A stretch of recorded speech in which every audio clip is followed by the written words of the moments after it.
Est-ce que d'après vous, c'est difficile, exemple, les participes passés? Non. Vous les accordez facilement? Participe passé, oui. Les capsules que j'ai tournées. Comment on écrit tourner? Une capsule, il y en a plusieurs, ES.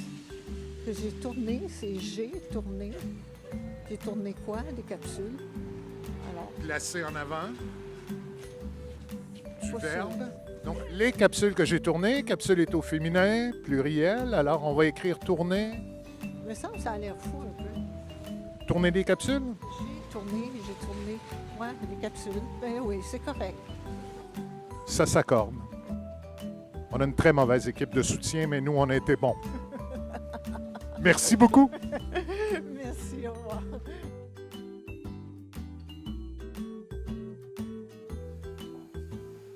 Les paronymes. Les paronymes, ce sont des mots dont la prononciation et l'orthographe se ressemblent, mais dont le sens est différent. Dans certains cas, il ne suffit que d'une différence d'une lettre ou d'une syllabe entre deux mots pour qu'ils soient des paronymes. C'est le cas d'éruption et d'irruption, par exemple. Éruption signifie faire sortir violemment, faisant référence à des matières volcaniques ou à des lésions cutanées. Irruption veut dire se précipiter dans. Il est préférable de bien les différencier pour éviter des phrases comme « J'ai fait éruption dans son bureau ». Car à moins d'être un volcan, on fait plutôt éruption dans le bureau de quelqu'un. De la même manière, accident et incident, coloré et colorier, immigrer et émigrer, prescrire ou proscrire, venimeux et vénéneux sont d'autres exemples de paronymes.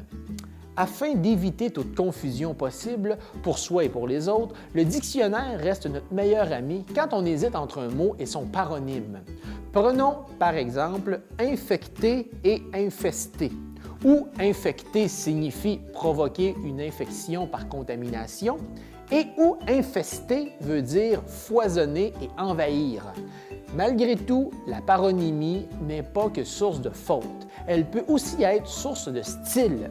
En effet, la paronomase est la figure de style qui consiste à rapprocher des paronymes dans un énoncé afin de créer un effet accrocheur et parfois même poétique. On compte parmi les paronomases les plus connues des phrases comme « qui se ressemble s'assemble »,« qui s'excuse s'accuse » et « qui vole un œuf vole un bœuf ». Cette figure de style est très utilisée dans les chansons, les publicités, les titres et les proverbes car elle est attrayante et facile à retenir.